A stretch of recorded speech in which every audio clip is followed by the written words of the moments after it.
Bem-vindos a mais um encontro aqui no Amanhã Já Foi, com o nosso especial, ao lado da Fernanda e com a Adriana. Eu quero dar oi para vocês, meninas. Oi, Adriana. Oi, Fernanda. Oi, Ana. Oi, Oi, Fê. Ana. Oi, Dri. Oi, Ana. Oi, todo mundo que está escutando a gente. Obrigada pela presença. É maravilhoso. A gente vai dar continuidade aqui ao nosso assunto especial. Deixa eu fazer aquela introdução rápida, Fernanda, que é do Playground da Inovação, uma consultoria de inovação em psicologia e educação. A Fernanda é consultora em diversos projetos que integram as áreas de psicologia, inovação, educação, tecnologia, ciência do brincar e estudos sobre o futuro. Além disso, ela também é autora do livro Psicologia da Inovação, o que está por trás da capacidade de inovar. E hoje, nesse nosso último encontro do especial, porque a gente tem mais encontros com a Fernanda sempre, a gente vai falar aí que é o campo, né, Fernanda, o seu campo de estudo aí, que são crianças e adolescentes, a gente vai falar dos impactos de Web3. Fernanda, a gente precisa sempre dar um pouquinho de definição para a Web3, né? A gente vem discutindo isso várias vezes. É uma parte que a Adriana e eu, a gente sente muita falta, né? Então, para quem está ouvindo a gente, fala, bom, a gente vai explicar por que é tão importante discutir a Web3 aí para esses impactos psicológicos com crianças e adolescentes. Gente, o Web3 é uma nova geração da internet, é uma próxima etapa da internet. Se a gente fala de Web3, é porque antes veio aí o Web1, o Web2. Adriana, você quer falar sobre a Web1 ou sobre a Web2 para explicar para o pessoal? Que tal se eu explico o Web 1, Web 2, você explica o Web 3? Melhor. Então, fechado. Melhor ainda, bora nessa. Então, tá Isso bom. aí. Então, o Web 1, quando tudo começou, lá quando tudo começou, a web era de uma direção só. Então, por exemplo, a gente acessava os portais de informação, a gente via o conteúdo na internet, mas a gente não conseguia interagir. A gente só consumia, a gente via uma pesquisa, a gente via um portal de informação, o UOL, a AOL, etc. E a gente não fazia nada com isso, né? A gente só consumia, era unilateral. Agora, na Web 2, quando começou as redes sociais, né, com o advento das redes sociais, a gente começou a ter a possibilidade de interagir com a internet. Então, a gente começou a criar conteúdo. Antes a gente não podia, imagina, a gente escrever um portal, a gente não podia fazer isso. Mas depois que as redes sociais chegaram e os blogs chegaram, a gente, pessoas, entre aspas, comuns, né, a gente poderia começar a criar conteúdo, interagir, criar vídeo, texto e etc. Criar conteúdo da internet. E é por isso também que a Web 2 é chamada de Creators Economy, que é a economia dos criadores. Os criadores somos todos nós, que criamos conteúdos na internet. E agora, com vocês, a Web3, Ana. Bom, desde o Web 2, que é esse momento que a gente vive agora, Fernanda, a gente viu essa Uhum. massificação da internet, né? E cada vez os jovens também entrando mais. E quando a gente estava ainda nessa fase de Web 2, já que todas aqui também somos millennials, a gente começou a compartilhar muito, a gente começou a criar essa economia de criadores, que a Adriana falou, e começou a monetizar, inclusive, com novos modelos de negócio, a própria necessidade do marketing digital com as redes sociais, essa coleta de dados. E aí a gente começa a se questionar o que acontece, né? Você monetiza com a plataforma, mas ela fica com a maior parte, que é uma grande crítica de Web 2. Ou, por exemplo, o que acontece com os nossos dados, as nossas informações, como somos bombardeados aí com algoritmos, né? Com a gente ficar com essa falta de conviver com o contraditório, ou, por exemplo, o que acontece quando somos expulsos das plataformas, né? Ou correndo atrás desses algoritmos tão importantes, né, para os criadores de conteúdo para atingir ali seu público. Então, todas essas discussões, né, criaram uma nova consciência daquilo que a gente quer da internet. E aí, com o desenvolvimento de novas tecnologias, a gente começa a encontrar uma descentralização, né? E por descentralização, a gente também tira os intermediários, né, de jogo, que seriam essas big techs, essas plataformas, a gente está falando de Facebook, YouTube, Instagram, a Apple, a Amazon e por aí vai.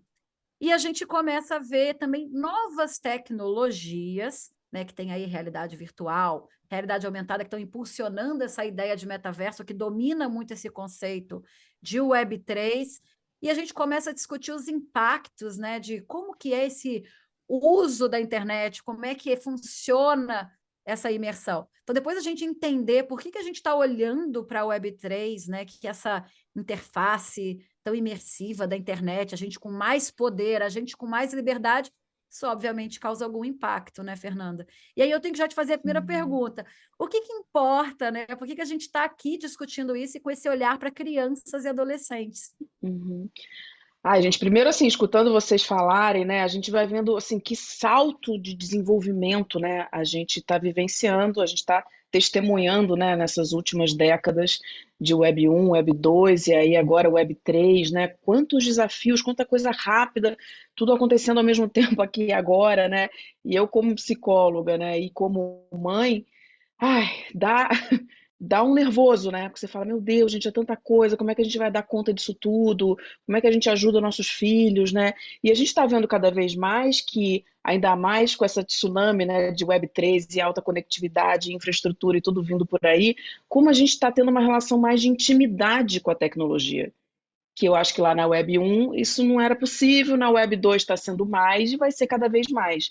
Então, é muito fácil pensar nisso com o nosso celular, um tablet ou computador, né? A gente cria uma relação de afeto, né? Você precisa daquilo, através daquela tela a gente é capaz de fazer várias coisas, é capaz de encontrar pessoas. Então, essas tecnologias estão dando essa sensação de uma relação mesmo entre as máquinas e as pessoas, né? E a gente. E por que que é importante falar disso na adolescência e na infância, né, com crianças e adolescentes? Porque eles já estão aí dentro, né? Eles já estão usando a tecnologia de um jeito muito, muito próximo. E elas são a primeira geração que está de fato já entrando no metaverso, meio que até sem perceber, né? Sem até os pais saberem que isso já é um metaverso, mesmo que seja no seu início, né? Então, através dos jogos, e alguns jogos, né, que a gente vai falar daqui a pouco, eles já estão experimentando um novo tipo de relacionamento dentro de ambientes imersivos. E aí, com isso, né, gente, vem um monte de preocupação, um monte de oportunidades, e falar disso agora é importantíssimo, porque as decisões que a gente, adulto, toma agora vai impactar diretamente nessas novas gerações, né? Vai desenhar o futuro do relacionamento delas, né, com as máquinas. Então, pensar em regulação, pensar em direitos digitais emocionais, por exemplo, se a gente for pegar três, tem alguns, né? Mas se a gente for pegar três direitos digitais que a gente pode ligar com questões emocionais, direito à proteção, direito à privacidade e direito ao brincar, né? E aí, mais especificamente, ao brincar digital, falando aqui de Web 3, né? Então, olha, só nesses três, né? Como é que a gente protege as crianças de um ambiente imersivo, que é uma janela, né, de oportunidades e também de riscos, né? Como é que a gente dá privacidade, né, para essas crianças e adolescentes, se é que é possível, porque eu acho que tem autores que já falam que não tem mais como a gente pensar numa privacidade, porque a coisa já extrapolou. E como é que a gente garante um brincar, além do offline, né, livre na natureza, né, mas um brincar digital que seja predominantemente saudável, né? Então são muitas questões é, num assunto só, e é fundamental, é urgente que a gente fale cada vez mais disso, sobre o Web 3 na infância, na adolescência, os usos na educação, né? Para a gente tentar minimizar os estragos que a gente já está vendo acontecer com redes sociais, com excesso de tecnologia, com tecnologias que são feitas para a gente ficar dependente, ficar né, viciados. Então a importância é enorme, né? E tem várias coisas que você disse, Fê, que levantaram bandeiras aqui na minha cabeça. Olha só, você Hum, falou que os jovens estão imersos, e é verdade. Na Web 1, a nossa relação com a internet era muito distante. A gente só era um mero espectador.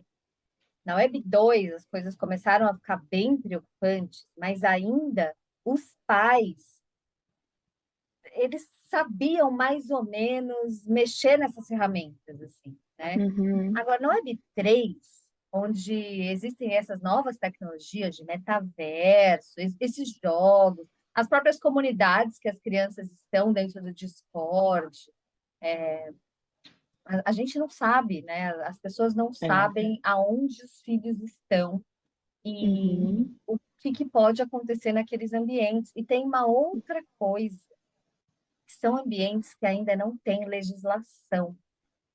Ninguém sabe o Exatamente. que está acontecendo, porque ele está começando a ser construído, né?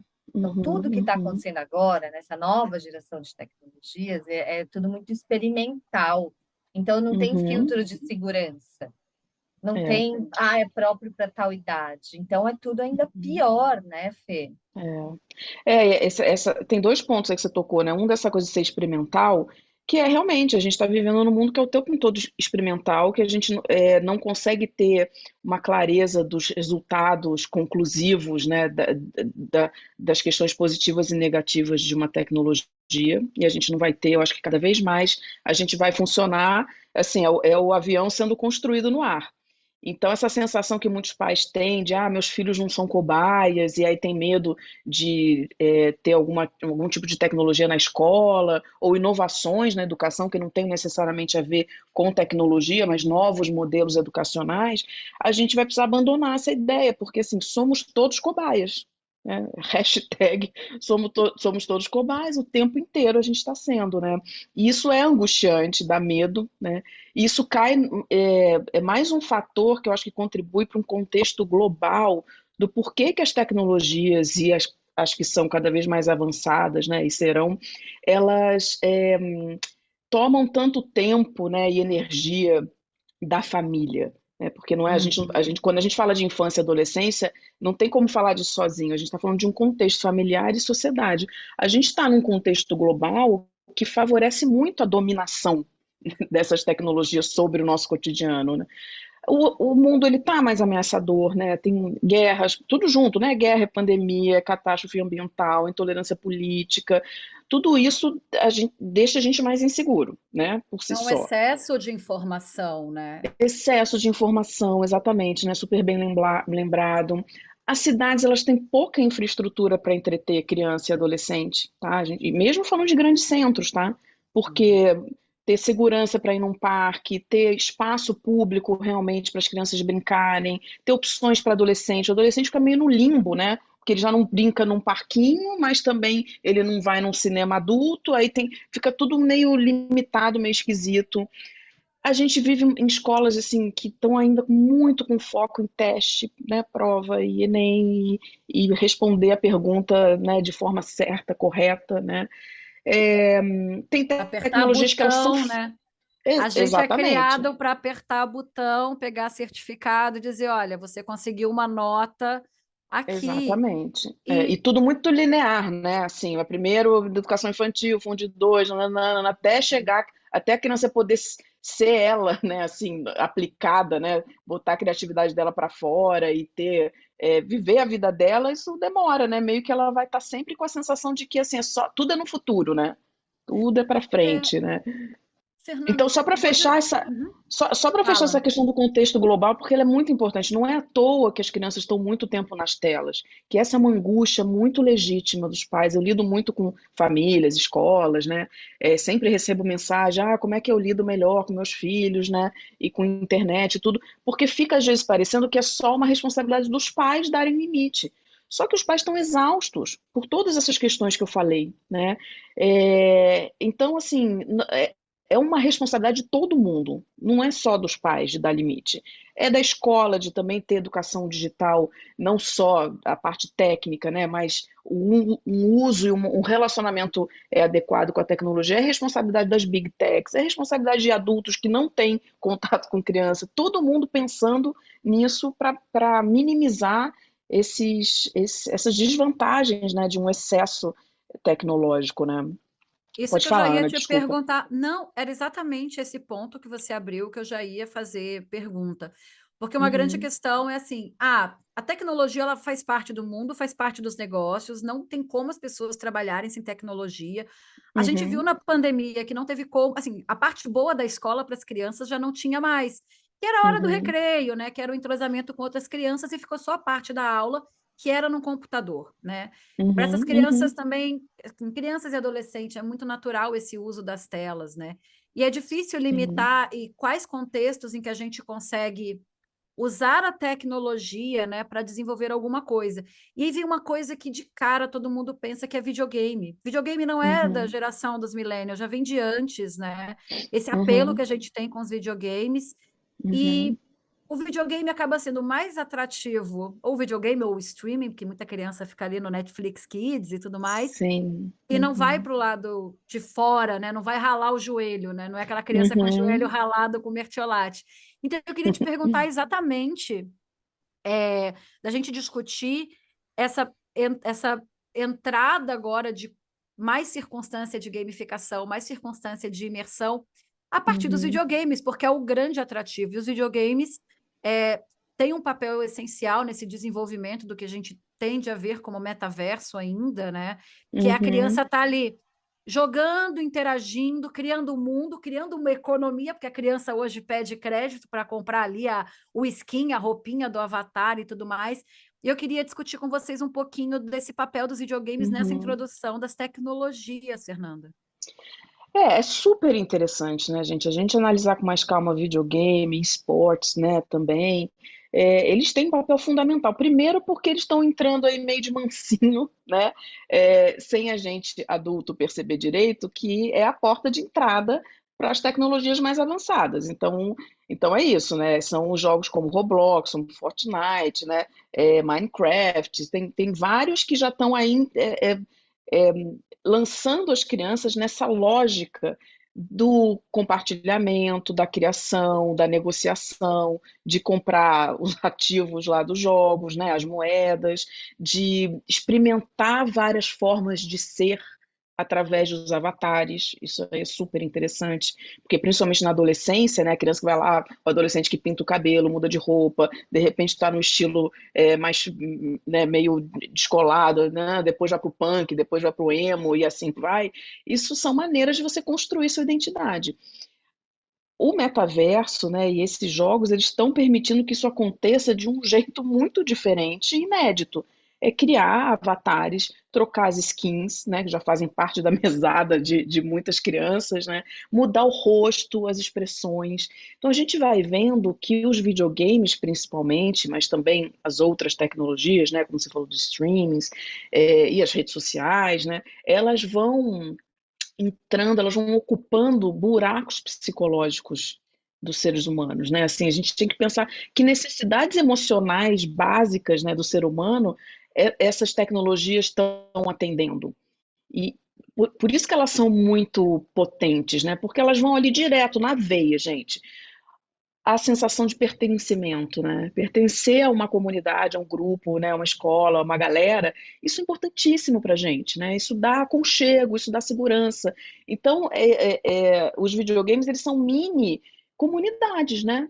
Que você pode se relacionar ali, mesmo que para o nosso olhar de quem não cresceu com essas tecnologias seja algo superficial, seja mais frio, é o que eles estão vivendo, né? Contato humano, né? Claro que não é o contato o tátil, né? Mas querendo ou não, dependendo do jogo, as crianças estão lá brincando, jogando com amigos da escola, só que dentro de casa, todo mundo ao mesmo tempo, né? Cada um no seu espaço, né? Nas suas casas, mas tem um contato humano ali, que é diferente do presencial, mas tem.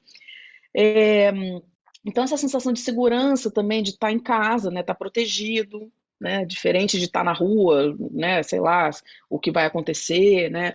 Uma outra coisa super importante, que principalmente as redes sociais, elas atendem muito, é uma necessidade natural do ser humano de ver e ser visto. Então, as redes sociais, elas assim entram assim que nem né, um bálsamo, porque ali você pode se mostrar no bom sentido, né?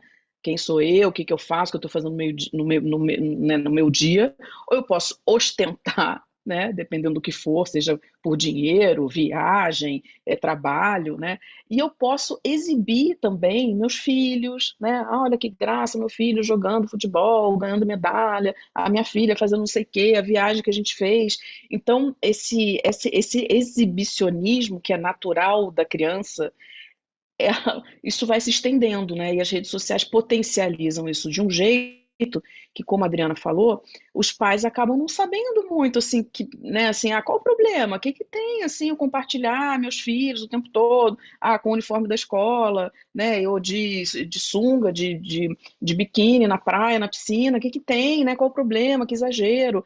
Mas é porque a necessidade de ser visto e de ver, né, de estar ali, né, a fofoca também, né, que é do ser humano, toma um espaço muito grande. Então, os jogos, eles vão entrando, né, nessa seara aí de atender essas necessidades emocionais básicas, né?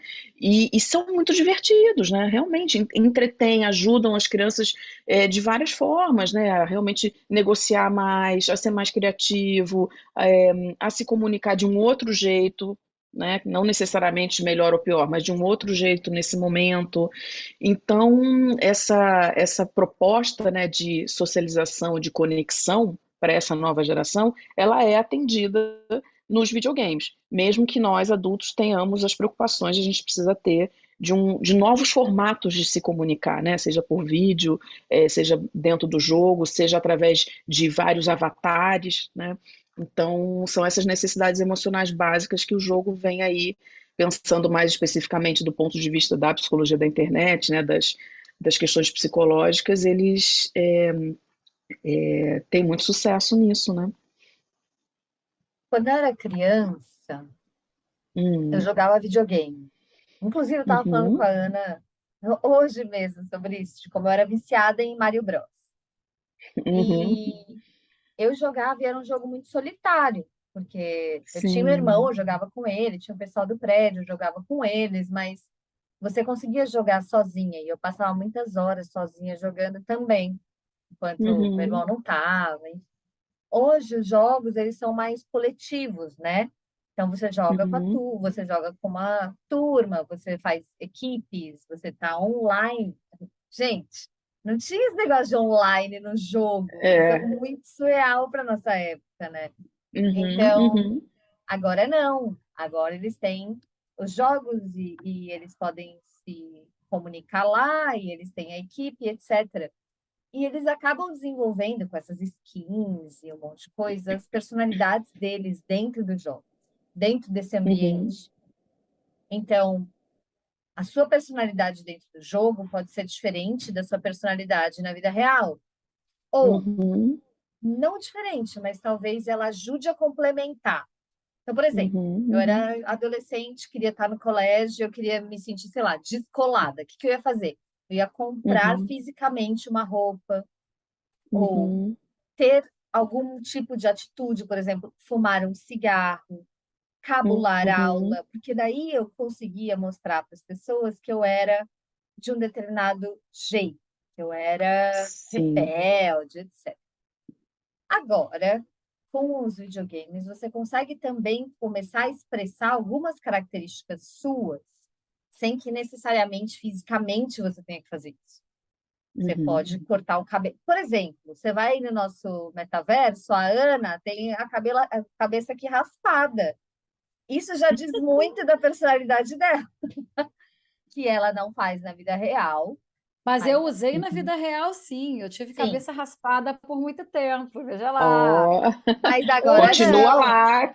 hoje, fisicamente, profissionalmente, por várias razões, eu mascaro um pouco o que é minha vida Uhum, privada, né? Eu separo a uhum, minha vida profissional da maneira com que eu me mostro para o mundo profissional, porque uhum, efetivamente eu sou. Não quer dizer que eu tenho uma personalidade totalmente diferente, mas as roupas que eu uso, a maneira que eu posso me portar, como eu uhum. posso me mostrar, que nem a Adriana está usando o caso, porque o avatar da Adriana ela fez igualzinho a ela. Eu falei, caraca, Adriana, que perfeição! E o meu cabeça raspada, um terno masculino, e ela anda. Eu falei, mas se eu tenho chance de. Se eu tenho chance de ser algo completamente diferente, eu vou querer ser algo completamente diferente, porque vai me custar Sim. nada, né? Um E cabelo olha, crescer chato e tudo mais, né? Então, e assim, olha que. já Não, vem as pode vantagens. continuar. Não, só para fechar, já são as vantagens ou desvantagens, né, desse Uhum. estilo no metaverso. Não sei se a gente vai por aí. Porque você falou uma coisa, uma palavra super interessante, né? Eu mascaro, né, na vida presencial, algumas coisas, né? De repente, um cabelo raspado hoje, no teu contexto de trabalho, onde você mora, né? No país onde você mora, aquilo ali, de repente, né, vai ter um impacto que não é o que você quer. Então, a internet, ela dá essa sensação de liberdade para você ser quem você quiser, né? Mesmo que seja muito diferente. E aí não é da realidade, né? Eu acho que cada vez mais, pelo menos hoje eu penso assim, tá, gente? Porque do jeito que as coisas estão, pode daqui um mês eu já tenha mudado de ideia, mas é, a internet ela dá essa possibilidade realmente de você, assim, ser várias. Né? Eu vou ser então com o cabelo raspado, eu vou ser uma criatura, eu vou ser uma Hello Kitty, eu vou ser uma mulher super sexy, eu vou ser um homem saradão. Né? Eu posso, em vários jogos ou em vários momentos do mesmo jogo ou nos meus perfis nas redes sociais, colocar diferentes imagens sobre mim mesma.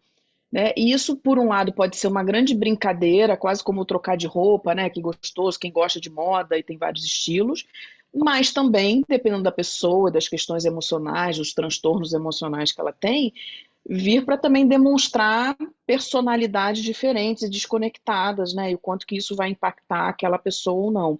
Então, essa preocupação, né, de tanta tecnologia do metaverso, ela é legítima, né? Se a gente for pensar em vantagens e desvantagens, pegando as desvantagens, então, né? Ai, gente, é difícil, É é um meio monte, desanimador, né? né? É um monte. É, Pensando em criança e adolescente, é tudo que a gente é, enxerga. nesse momento do mundo, assim, das pesquisas, né? Quem está acompanhando isso, revistas acadêmicas, quem observa isso, né, com crianças e com adolescentes, é difícil ficar otimista, né? Porque, primeiro que, como a Adriana estava falando, né, e a Ana também, né, como vocês estavam falando, é a questão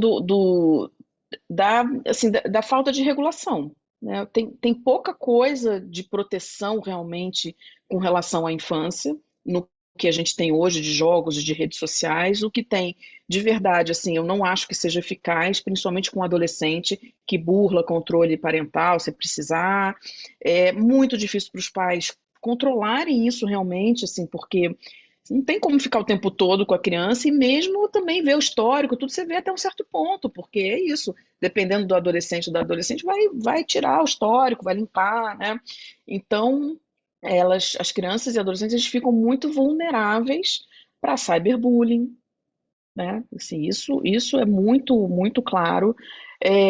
Para a violência sexual, né? Então, entrar em comunidades que têm algum tipo de assédio, de conteúdo inadequado, como é tudo mais imersivo, e aí com essa questão do senso de presença, né, que esses ambientes virtuais estão tendo cada vez mais, quanto maior é o senso de presença, né, ou seja, a sensação de que você está dentro mesmo daquele lugar, que aquilo é real, mais envolvido a gente fica, e aí mais também viciado a gente fica. Então, as crianças e adolescentes, eles ainda não têm a região do cérebro, da região pré-frontal do cérebro, que é aqui na testa, é, desenvolvida, até 25 anos, mais ou menos, né? Assim, demora para essa região ficar desenvolvida, e é uma região super importante para várias funções executivas, de planejamento, memória, gestão das emoções, é, várias características que são impulso, controle de impulso, que são necessárias para a gente lidar com o ambiente virtual. Então, realmente, as crianças e adolescentes ficam mais vulneráveis, né? A questão de privacidade, porque a criança, né, meio sem ter muita noção, pode dar informações, está ali, né, deixa um rastro, fica mais isolada na maioria das vezes, se a gente for pensar no contato humano mesmo, do abraço, do olho no olho, né, de sentir o cheiro, o toque. Isso é fundamental para o desenvolvimento do cérebro de uma criança e de um adolescente, principalmente as crianças menorzinhas. Né? A gente precisa disso. A tecnologia nunca vai é, substituir isso, sinceramente, eu não acredito. Sei lá, se daqui 100 anos vão criar alguma coisa, mas muito difícil a gente acreditar nisso. E aí a gente está vendo também, testemunhando o surgimento de certos transtornos cibernéticos, né, cyber disorders, que são específicas, né, desencadeadas por um uso excessivo, por um tipo de relacionamento tóxico, né, com as tecnologias. Dependendo do jogo, das redes sociais, eles geram dopamina no nosso cérebro, né, que é a sensação responsável pela sensação de prazer, de motivação. Então, assim, é muito atraente ficar, né, nos jogos, nas redes sociais. E cada vez mais eu tenho falado que muitas tecnologias, elas não são neutras, como a gente tende a falar, né? Ah, a tecnologia é neutra, depende do uso que se faz disso, mas pensando no usuário final, né, na gente, que vai baixar ali um jogo, uma rede social e vai interagir, aquilo já chega para a gente com, com mecanismos, né, com gatilhos para a gente se comportar de uma maneira ou de outra, para a gente ficar mais tempo ou não, para a gente, né, tender a se comportar de um jeito ou de outro.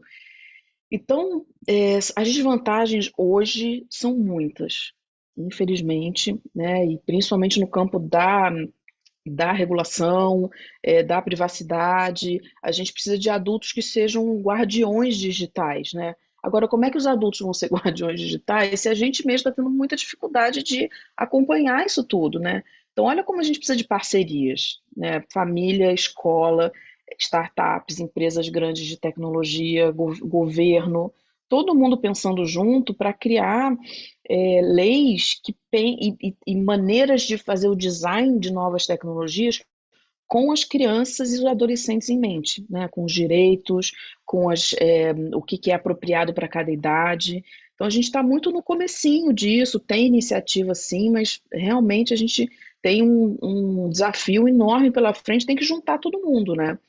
Eu Agora, quero por outro, até. Eu já ia até te falar pode sobre isso, falar. mas para fazer um parênteses, até um assunto que eu queria puxar, Adriana. Você estava falando, né, de guardiões digitais e uso de. Porque assim, as tecnologias todas que nós colocamos agora são massificadas, né? Embora a Adriana e Uhum, eu, a gente já tenha passado por muita notícia de tecnologias ali para tratar algumas desordens, né, Adri? A gente viu para uhum, autismo, tinha para depressão, só que isso seriam as vantagens das tecnologias, por isso que eu quis fazer esse parênteses, que são tecnologias que estariam para ajudar, né, a melhorar alguns transtornos, algumas condições, uhum. mas que elas são totalmente restritas, e claro, e com razão, ao ambiente médico, né? Elas não estão disponíveis, porque essas mesmas boas práticas de criar uma tecnologia para ajudar determinadas desordens deveria ser o padrão, né, o cuidado para as Uhum. tecnologias que as crianças e os adolescentes têm acesso. Dri, você lembra até desse. A gente falou isso em alguns bytes, né, dessas tecnologias para colaborar com saúde mental. Por isso que eu fiz esse parênteses. Então, assim, isso é uma vantagem, mas não está à disposição. Quais são as vantagens, Fê? Ah, pois é, você lembrou bem, né? A gente realmente o uso tecnológico ele já é antigo, né? A gente está falando de tecnologias cada vez mais avançadas que podem ajudar em determinados quadros, né? De psiquiátricos e psicológicos. Então já tem bastante coisa sendo feita na área de fobia, tratamento de ansiedade, de autismo, como você falou, usando realidade virtual. O ideal é que isso aconteça, e está acontecendo mais, dentro dos consultórios, né? De médico, de psiquiatra, de psicólogo. Então, pessoas que estudaram, se prepararam para usar essa tecnologia dentro de um contexto terapêutico para ajudar uma criança, por exemplo, que está com fobia escolar, por exemplo, né? Que é a fobia escolar. Imagina todas as experiências que uma criança vive na escola que podem gerar angústia e medo, né? Então, fazer prova, ficar sozinho no recreio, falar em público, comer em público. Todas as interações, né, que uma criança pode ter, às vezes geram tanta angústia que a criança não quer ir para a escola. Então, tem empresas, né, que já criam vários ambientes escolares, ambientes imersivos, onde a criança ou adolescente coloca o óculos de realidade virtual e dentro de cada ambiente aquela angústia, aquela ansiedade vai sendo trabalhada para que ela possa ir para a escola e ter mais prazer e ir mais tranquila, né?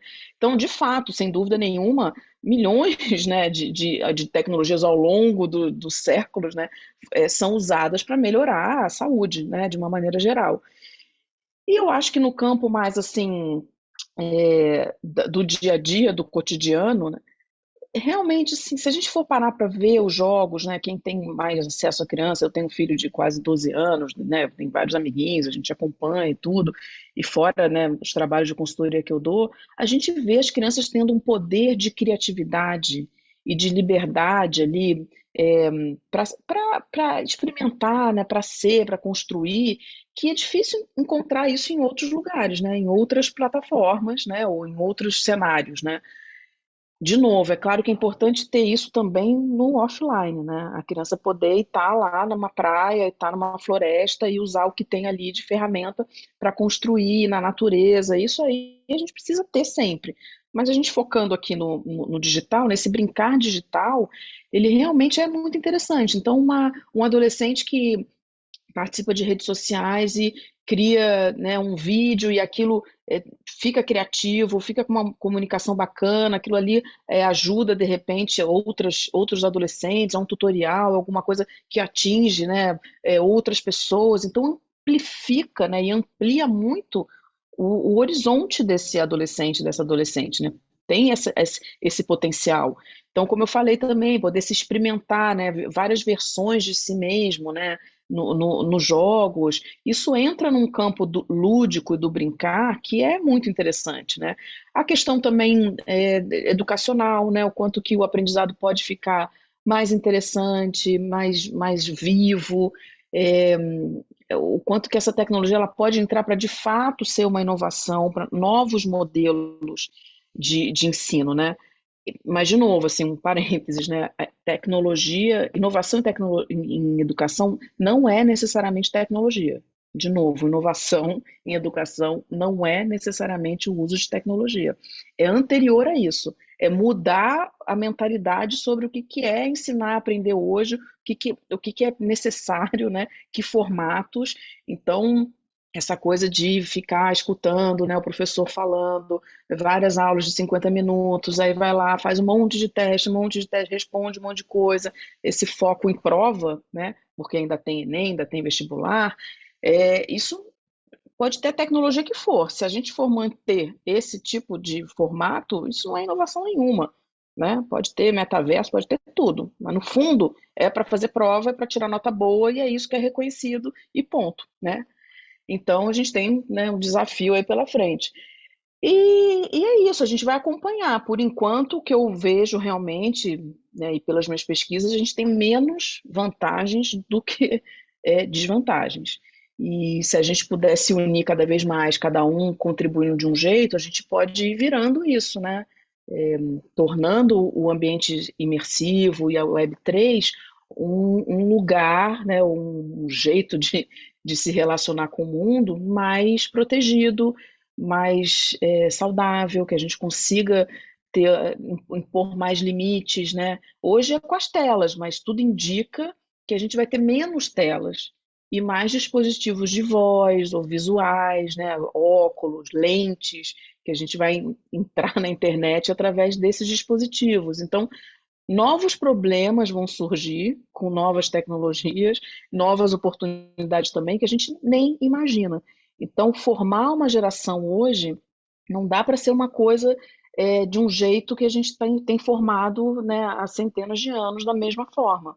A gente tem que ter uma espinha dorsal assim de habilidades mesmo, né, sociais, emocionais, de pensamento crítico, de criatividade, planejamento, gestão das emoções, tomada de decisão, tudo isso é meio que assim um coringa para o que vier, entendeu? Não importa a tecnologia que venha, a mudança que venha, eu vou conseguir me adaptar, eu vou conseguir ter jogo de cintura, eu vou conseguir me lidar com as emoções de um jeito que eu não fique doente o tempo todo, né? Emocionalmente, fisicamente, né? Dá para entender? Assim, é uma outra visão do que é necessário hoje em dia, e não mais decorar um monte de coisa que a gente faz na prova, esquece meia hora depois, né? E a gente sai do colégio, sai da faculdade com uma sensação de que, caramba, gente, o que eu estudei mesmo? Nem lembro direito, né? E o mundo está aí pegando fogo e precisando de outras coisas, né? É verdade, o É nosso isso. sistema é muito conservador. Adriana, a gente tem que se aproximar do fim. Quero saber se você tem uma última pergunta aí para a gente tocar a nossa conversa com a Fernanda. Não é Mil pergunta, na verdade. perguntas, mil Eu tenho perguntas, 1000, mas óbvio. eu sei que a gente tem que terminar. Então, vou só deixar uma observação. Eu fiquei pensando enquanto a Fê falava, que de verdade me parece que as tecnologias, tirando as tecnologias que a gente usa para o trabalho, né? As do entretenimento, elas são muito ruins, na verdade. Os videogames são de matar pessoas, de ultraviolentos, de um monte de coisa. A gente poderia usar o metaverso e as ferramentas para estimular tanta coisa nas crianças, tanta. E o que as indústrias Sim. querem é estimular a compra, compra, compra, É, compra, gamificação para compra. isso. É isso, a indústria quer vender, eles não querem desenvolver alguma coisa. Por exemplo, quando a gente era criança, tinha aqueles jogos da estrela, ou qualquer jogos esses, físicos, né? De Que tabuleiro, né? tabuleiro, brinquedos e Uhum, tal, que eram pensados para, entre aspas, o bem. O fim não era vender, o fim era entreter, uhum, era divertir, era não sei o quê. Agora, o metaverso ele está programado para vender. Então, as uhum. crianças vão brincar comprando. Esse é É, o objetivo. Então, eu acho que é muito nocivo, assim. uhum. E eu fiquei pensando, a Fernanda estava falando, e eu aqui pensando, caramba, é verdade, né? A gente podia usar a tecnologia com outro fim, mas não é o que Uhum. se vê, e é incontrolável. Dá para controlar, Mas tem infelizmente, né? estratégia para a gente, assim, que até para a Uhum. gente fechar realmente. Sim. Isso que a Adriana está falando é a mais pura verdade, né? Os jogos são feitos para estimular consumo. No Brasil é proibida a publicidade infantil, mas os jogos já fazem isso com muita maestria, porque não entra como publicidade. A gente está gerando consumo, a Uhum. gente está gerando comportamentos Uhum. perigosos. Não quer dizer que os videogames que matam vão ensinar a matar, mas assim, é um desperdício de educação, de tempo, de um espaço que pode motivar coisas que precisamos de melhor e a gente está deixando para trás, porque o jogo em si já estimula, né, a estratégia, né, a ideia de gamificação Sim. que acabou indo para o mundo corporativo. Mas, Uhum. Fernanda, cuidados, estratégias de proteção, assim, o que que Uhum. para onde nós podemos olhar e o que pode ser feito para que a gente tenha, nós não, né? As crianças e os adolescentes tenham uma relação Uhum. saudável com essas tecnologias. Nós todos, né, Ana? Porque, de novo, né, quando a gente pensa em infância e adolescência, a gente pensa em família, quando a gente pensa em família, a gente pensa em sociedade, né? Então é um conjunto grande, né? Assim, eu acho que antes vocês tocaram num ponto super importante que é do consumo excessivo, né? É tudo comprar, comprar, comprar, né? Tudo comprar e esse capitalismo exagerado, né? Então fica muito difícil sair disso, né? E os jogos, por que que a gente acha que está falando tanto de jogo, né? Eles, para criança é assim, gente, uma das vias assim de desenvolvimento, né? É brincar, né? E o jogo e o brincar digital, ele está muito presente, né? Então as empresas sacaram isso e já dentro do metaverso as marcas já estão ali, né? Caindo assim assim, numa voracidade, né, surreal. E aí, sem perceber, a criança, desde pequena, já está ali, vendo uma marca, vendo outra, né? Já estão pegando essas gerações, né, essas marcas, para serem consumidoras futuras ou para influenciarem as compras dos pais, né? Então, a gente tem que mudar, conseguir mudar essa mentalidade, né? E aí isso vem das empresas, de de um olhar para entender a infância para poder vender, vender, vender para elas, né? Que é uma mentalidade predatória, né? Predadora, assim. Vamos pegar essa criança como uma presa para a gente dominar, entender e fazer produtos para vender para ela. Fazer essa mudança para uma cultura mais de cuidado mesmo, né? Uma cultura cuidadora dessas crianças. Como é que a gente usa, então, né? Como a Adriana falou, esse metaverso, essas tecnologias que estão surgindo para que elas se desenvolvam, né? De um jeito mais saudável, bacana, que elas possam sim comprar, mas de um jeito menos voraz, né? Então é possível sim a gente ter estratégias, né, para ter um relacionamento mais saudável com essas tecnologias avançadas. Primeiro se informar, né, gente? É o que a gente está fazendo aqui, né? Esse podcast, não só a gente pessoalmente, né, estudando, pesquisando, estando atento, fazendo reflexões, né, e pensamento crítico, e a gente fazendo essa iniciativa, né, de informar outras pessoas, e essas outras pessoas que estão escutando a gente podem juntar com os próprios conhecimentos e fazer outras iniciativas, e que os pais tentem se informar cada vez mais. Eu sei que é difícil, porque é um conteúdo que às vezes é difícil de entender, né? Mas a gente vai precisar fazer esse esforço e pedir ajuda nesse sentido, né? Todo mundo também, de alguma forma, contribuir para que a regulação desses ambientes seja mais clara, seja feita, que que as tecnologias sejam desenhadas com a criança mais em mente, né, com as necessidades e direitos, como eu falei, e a gente desenvolver inteligência emocional digital, gente. Isso é básico, né? A inteligência emocional digital é poder aplicar essas habilidades sociais, emocionais, no universo digital, que tem as suas especificidades, né? Como é que eu me comunico bem, de um jeito respeitoso e ético e emocionalmente saudável nas redes sociais? É diferente eu receber uma mensagem de WhatsApp e alguém, de repente, falar comigo. São coisas diferentes. O WhatsApp ali, de repente, ele tem uma rapidez, uma coisa, é um clique, entendeu? Quando você vê se você já falou e está marcado ali, a pessoa faz um print e já manda para todo mundo, né? Então, tem especificidades do universo digital que a gente precisa entender melhor. Como é que a gente gerencia nossas emoções quando a gente está nas redes, né? Quando a gente vê a imagem de alguém, um comentário. São emoções que são desencadeadas ali, específicas, né? A questão toda da comparação, que a gente vê nas redes sociais, né? As pessoas se sentindo mal e pior porque, sei lá, a fulana está na festa, o outro viajou, o outro está com um cargo novo, né? Sei lá, fizeram uma festa, não me chamaram. Então, são várias emoções que são desencadeadas de um jeito específico, né, na internet. Então, desenvolver inteligência emocional digital é um caminho urgente e super potente, né? E atenção, né, gente? Atenção o tempo todo e lembrar que crianças e adolescentes precisam se sentir interessantes, né? Que a gente queira saber sobre eles e sobre elas, que a gente esteja acompanhando, precisa de carinho, de amor, de conversa, né? Tem uma estratégia interessante que eu tenho falado cada vez mais para lidar com tecnologia no dia a dia, que é cama, mesa e banho, né? Evitar ao máximo celular, tablet, computador e televisão no quarto, evitar nas refeições, e evitar no banheiro, né? São momentos íntimos que cada vez mais a gente vai perdendo a mão, né? E vai se desconectando da gente mesmo, se desconectando dos outros, né? Vai conversar com uma amiga, sair com alguém e fica com o celular ali o tempo todo. Então é isso, criança precisa de olhar, né? De contato, de atenção. Isso não mudou, né? Fernanda, adorei essa expressão do cama, mesa e banho, faz todo Não é? sentido. É bom que com essa conversa toda com a Fernanda ao longo desses episódios, eu vi que eu não sou a tia chata, cara.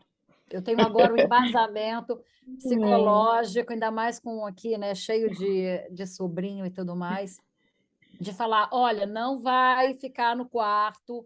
Hoje é o telemóvel aqui, né? Não vai ficar com o telefone Tá. no quarto. Tem que Uhum. limitar, não vai fazer dever de casa vendo televisão, não vai fazer dever. Gente, eu não sou a tia chata, faz mal, precisa. E assim, a gente precisa viver esse mundo real saudavelmente para ter também um mundo Uhum. virtual Uhum. saudável. A gente Uhum. caminha para o fim aí de 5 encontros, né, que a gente fez com essa psicologia aí da internet, com esse olhar para a Web3. A gente falou de sexualidade, a gente falou de luto, a gente falou de mortalidade, né? O de sexualidade deu 2 episódios, e É. esse de infância e adolescência também, que é super importante. Esse não é o último encontro nosso com a Fernanda, a gente teve aí, a gente tem já amizade com a Fernanda, a gente aprecia o Uhum. trabalho dela, é um trabalho bem específico, né? É uma especialização muito única. Eu não conheço outra pessoa que esteja jogando esse olhar, ainda mais esse do brincar digital e toda a Uhum. pesquisa que você faz é maravilhosa. Foram encontros incríveis. Obrigada por mais uma vez compartilhar com a gente esse conhecimento da preocupação com criança e adolescente. Todo mundo tem uma criança e um adolescente por perto. Foi uma Uhum. conversa mais do que necessária. Eu, da minha parte, muito obrigada mais uma vez, Fernanda, pela partilha. Eu que agradeço, né, gente? E aprendi muito com vocês também, estou aprendendo sempre, né? Essa questão toda de Web3, meu Deus do céu, né? As aulas que vocês me deram também. Ai, gente, é isso, né? A gente tem que pedir ajuda, tem que ter parceria, porque é tudo muito complexo, né? A gente não tem como saber de tudo, e vem muita angústia também junto, então às vezes a gente tem capacidade intelectual de entender, mas a ansiedade e a angústia tomam conta e embararam tudo. Então, nossa, tá, foi uma jornada super, super interessante e com certeza virão outras aí. E é isso, gente. Obrigada para quem está escutando a gente, né? Tem os outros episódios todos. que vocês podem aí se deliciar e pensar e compartilhar com as pessoas. Super obrigada, Adriana. Obrigada, Fê. Nossa, nem posso te dizer o quanto eu aprendi em todas as conversas que a gente teve durante esses episódios todos. E foram muito legais. Além de super educativos, foram super gostosos de falar, né? A gente não queria desligar, inclusive a gente não quer desligar, já É, passou do horário hoje e a gente está aqui. ai, Então, uhum, Fê, muito obrigada por participar com a gente e espero você para umas próximas. com certeza. Até a próxima, gente. Tchau, tchau. Tchau. Tchau!